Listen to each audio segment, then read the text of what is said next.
What is a low spender? I mean, if you're like me, you're trying to figure out what is, I guess, considered a low spender. I mean, at what do they say? $150 a month is considered a low spender, and then once you get past that tier, it's like that's mid spender, whale, kraken.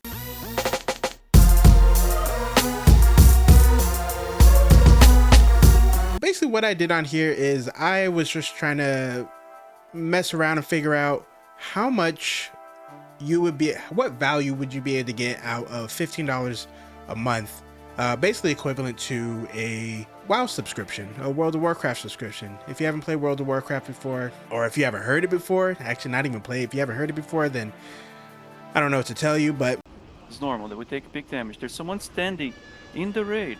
It's me. Oh my god.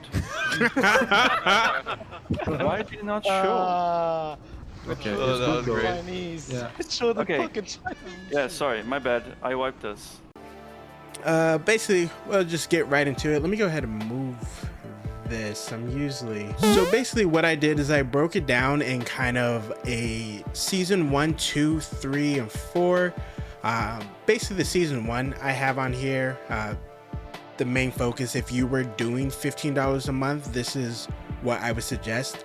I broke it down in active gem supplies, yes, end of the month gems, VIP points, speed ups, materials, and gold heads. I didn't do any of the other miscellaneous stuff, just because, again, this was just me kind of just doing the what if scenario. Not what if, but kind of a guide scenario. So I'll just go right into it. My main focus was the gems, or are the gems, because I feel like that is very important in the early game, at least for season 1, 2, and 3. Season 4 is kind of, you're going into Crystal Tech and you might not prioritize certain stuff, but basically for season 1, this is kind of like an early game guide.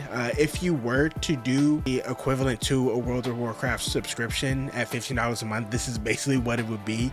I would have the suggestion on here that you would do the 30-day bundle, which is $5 when you first buy it, and then the 30-day after that is $10. You would get a total of 23,900 gems, because it's 650 gems a day plus the 2,200 gems for when you buy the bundle. Yeah, 650 a day, 2,200 when you buy the bundle. So that'd be a total of, if you buy it twice, that's 4,400 plus the 650 a day for 30 days, 23,900. Now I did put farm gems on here as well. Farm gems are kind of up in the air based on, you know, what alliance you're in, how many gems you farm. You also get gems from barbarians as well, events. When I say alliance you're in, I mean them buying bundles will also net you gems if it's in the chest itself, and then the points from the VIP bundles on here, I did not include. You can't really farm VIP points, but you can get them from the chest as well. But anyways, in total, that'd be for the first month, you would have 23,900 gems, and that'd be $15. And then the next month, you would still have the gem supply active, but you would go ahead and buy another 30-day bundle. Just keep it active, and then you would buy a rider, that's the pop-up on there, which would be suggestion. You can do the rider, or if you want to get the Lucerne scroll, and then the other one on here is the, what do I have on here, the Vanquisher. For sure, is that it? Nope, can't spell. Vank. That's what I had. I nicknamed it as Vank. So you can do the Vanquisher instead of the rider, and get 4 legendary materials, or you can do the rider and get 10 gold heads. But if I were to start over again and do it, this kind of be the route. And the reason why I bought the double on here is because when you get to, I wouldn't even say season 2, I mean season 2 technically, because the first 90 days you're in season 1, it's like prep season, and then season 1 is like maybe like 10 days, and then KVK, and then by the time KVK ends, when you go into season 2, that'd be your 4th month basically. of playing the game. And then you would buy the growth bundle, but you would also still keep the supply active from the previous month because you had 2 of these going already. So that's why I kind of did it like that. And the total growth is 81,000, I believe, or 80,000, 81,000 at City Hall 25. So basically, by the time you get to season 2, you should be City Hall 25, and then you'll get the 81,000, and then you'll get also the 19,500, and that's what totals out to 100,500. And then that'd basically be for season 1 going into season 2. Now, season 2, again, if you want, you can get the 30-day again to refresh it, because it's gonna fall off after that to get you on there. That's your prerogative. That's your what you want to do. That's what I would do on here. And then I would still try and look and see if I can buy the Rider, because the thing with the Rider bundle on here is that it pops up for, let's see, there's 16 gold key commanders, and that's from opening the gold key chest. So they're gonna pop up, and that's gonna pop up regardless, and you have an hour to buy it. So if you're not, you basically have 16 chances to buy this. So you can buy it in the early game. You can do it this way, where again, this would be another way where you would buy the 2 riders that pop up, because I believe Cao pops up first, and then something else, and then you just get another one as well, just from opening gold keys, because that's what you're going to be doing. So you have the 30-day half, the Rider, that's 2, so that's 20 gold heads, and then you have the Rider again. So like in season 1, you're kind of more focused on getting gold heads, because in season 2 you might have unlocked all of them, not necessarily, but you could have unlocked all of them. So then from there, you're kind of just buying the Vank pop-ups, because you're making the blueprints for the legendary, what's it called, for the legendary equipment. You're making the blueprints, so then from there you're buying the Vank. If you feel that you can farm 20,000 or 650 gems a day, you don't have to. You can just do, every time a Vank pops up, you can just get it from there. And this is just basically, again, this is just me explaining how it's kind of possible.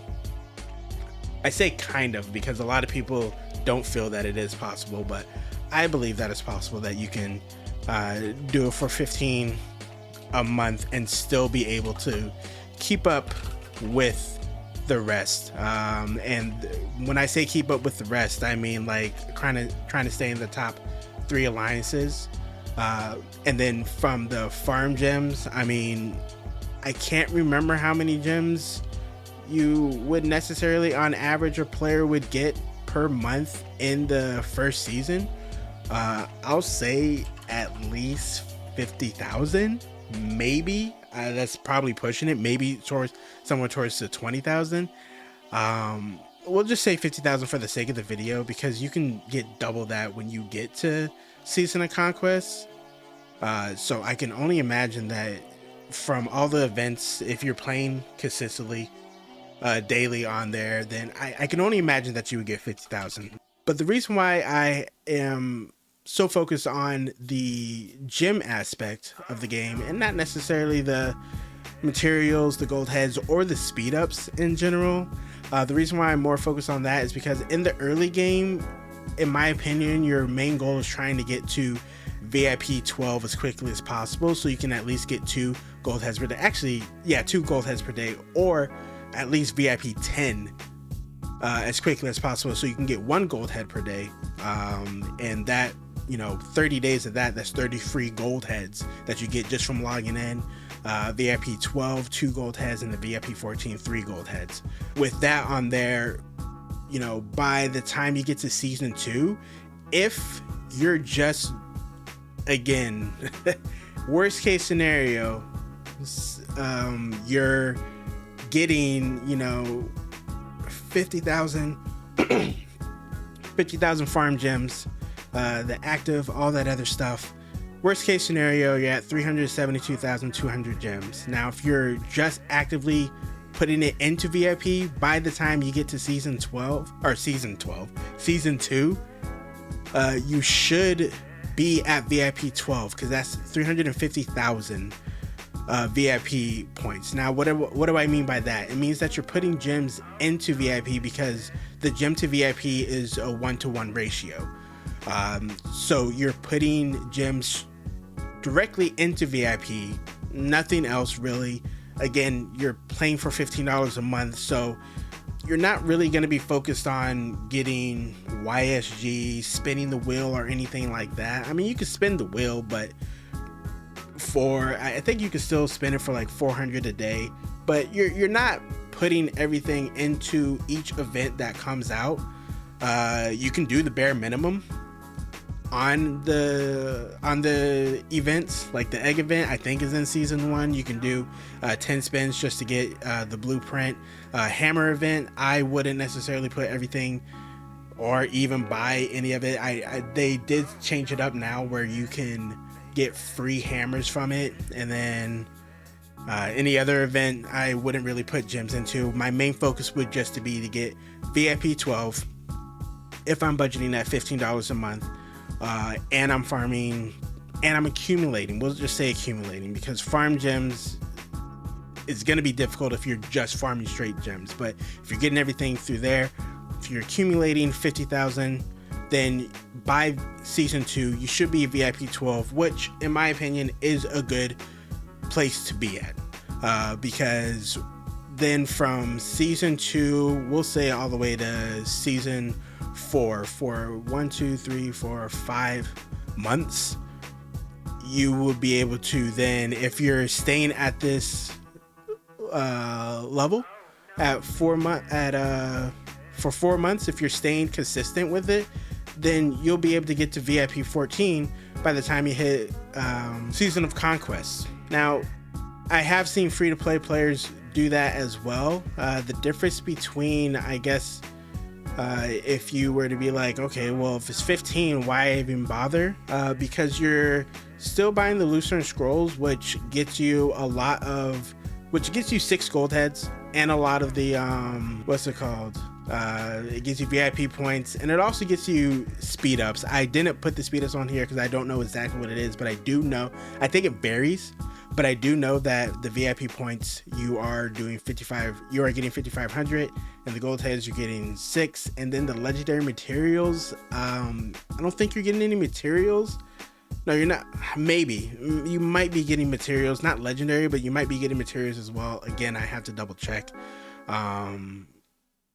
But you're getting you're getting some materials, you're getting just a bunch of stuff, and so that is what kind of makes it important if you were to want to at least stay with the competition, basically. In the competition, not necessarily your own kingdom, but the people that you play against would be the kingdom itself. So for season 2, I would go ahead and do the 30-day again. We'll say before entering your first season of Conquest, because again, things could change. Me personally, I would just go ahead and do the 30-day the entire time, because the crystal tech it's iffy. I mean, you can farm and everything, you can stay consistent with it, but I'm not even going to that detail. Again, I'm just kind of focused on the 15, and then from there, if you have another rider available, or if you have a commander pop up, I know during the commander swap, rider bundle is going to pop up, so you're definitely going to get some from there, and then by the time you've gotten the 2 riders on there, and then the following month you can start getting your materials for your vein, kind of focused on that. And again, this is not a locked in guide, this is just kind of a where are you, it's a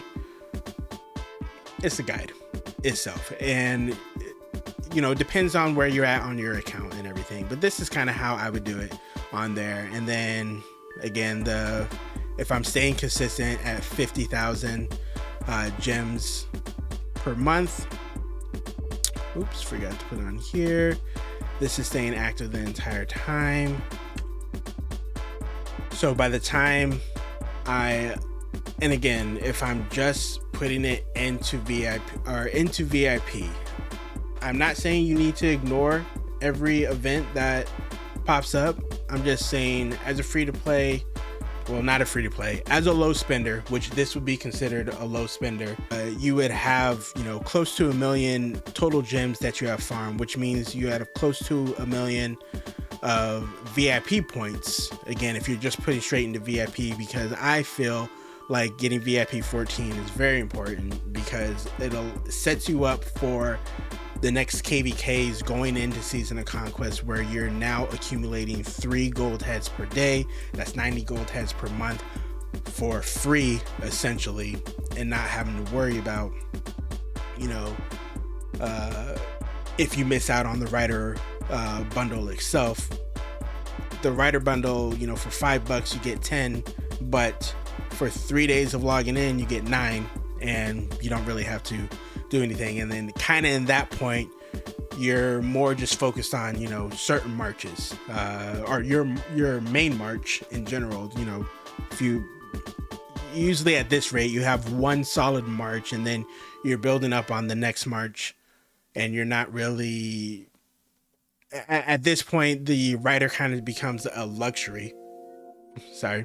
The Rider bundle kind of becomes a luxury that you aren't really upset that you're not getting. I would more focus on the Vanquishers bundle rather than the Goldhead bundles, or rather than the Rider bundle, because legendary materials are kind of harder to get. And on top of that, I know with VIP 14 or maybe 15, I think it is where your blacksmith is actually producing materials faster. But the way that you accumulate gold heads is still the same.